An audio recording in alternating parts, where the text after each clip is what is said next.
नमस्कार प्रणाम दोस्तों, मैं सुरेश निषाद भाइयों को हमारे तरफ से दोस्तों जय निषाद राज।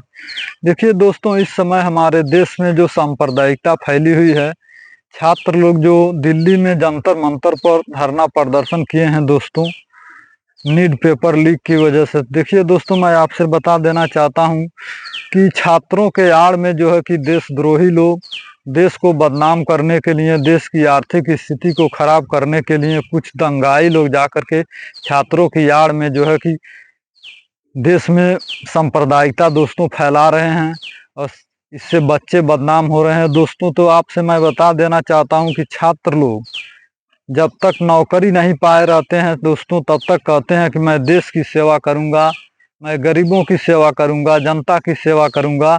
और जब ही वो नौकरी पा जाते हैं दोस्तों, तो सब कुछ वादे भूल जाते हैं, देश के रक्षक से भक्षक बन जाते हैं दोस्तों, और वह गरीबों को लूटना शुरू कर देते हैं दोस्तों। उनके कोई मान लीजिए डॉक्टर बन गया नीट परीक्षा पास करके, तो दोस्तों उनको फीस में 5 रुपये आप कम देगो तो नहीं लेंगे। इलाज के दौरान हॉस्पिटल के अंदर कोई मरीज मर जा रहा है, कोई मरीज किसी कारण बस मर जा रहा है, तो दोस्तों बिना पैसा डिस्चार्ज किए, बिना पाई का गनाए हुए ये लोग लाश को बाहर नहीं निकलने देते हैं दोस्तों। तो ये लोग झूठ मूठ के कहते हैं कि हम लोग जनता की सेवा करेंगे, जनता के सेवक हैं। ये लोग तो मरते हैं दोस्तों अपने लिए, दूसरों के लिए नहीं मरते हैं। जनता इनके दुखों से दुखी नहीं है दोस्तों।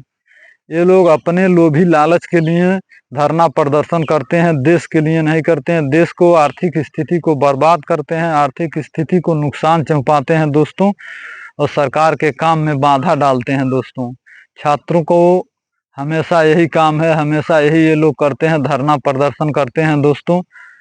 तो इससे देश की आर्थिक स्थिति कमज़ोर होती है, हमारा देश कमज़ोर होता है, हमारा सैन्य शक्ति कमज़ोर होती है दोस्तों, और विदेशों में इसकी बहुत निंदा होती है दोस्तों। इसलिए मैं आपसे निवेदन करता हूं कि आप कदापि ऐसा काम न करें, नहीं तो हमारा देश एक न एक दिन गुलाम बन करके ही रहेगा। जब हम आपस में लड़ बैठें तो देश को कौन संभालेगा। किसी ने गाना गाया है दोस्तों, तो हम आपस में ही लड़ते हैं तो चीन देखते ही हैं उधर से मुँह बाए खड़ा है, पाकिस्तान मुँह बाए खड़ा है। तो आप लोगों को तो इस बात की शर्म है नहीं दोस्तों। आपको केवल अपनी पड़ी है कि हम नौकरी पा जाएं, हम नौकरी पा जाएं, हम धनी हो जाएं, हम राजा बन जाएं, बस यही आप लोगों को लगी है दोस्तों। लेकिन जब देश ही नहीं रहेगा तो आप लड़ करके, लड़ाई करके, खाने के बिना मरने लगोगे, तब सब नौकरी तुम्हारा निकल जाएगी दोस्तों। जितना भी ये धरना प्रदर्शन आप करते हो सब निकल जाएगा दोस्तों। आपको मैं बता देना चाहता हूँ हमेशा के लिए कि आप कभी भी देश की आर्थिक स्थिति को कमजोर न करें, देश के संपत्ति को नुकसान न पहुंचाएं दोस्तों, और शारीरिक बल का प्रयोग न करें। आप कितना भी शक्तिशाली हो, कितना भी बलवान हो, लेकिन सरकार के फोर्स के आगे और सरकार के बाहुबल के आगे सब कुछ आपका बेकार है दोस्तों। तो इसलिए मैं आपसे निवेदन करता हूं कि आप कदापि ऐसा कदम न उठाएं। हमारी राय, हमारी बात आपको कैसे लगी कमेंट में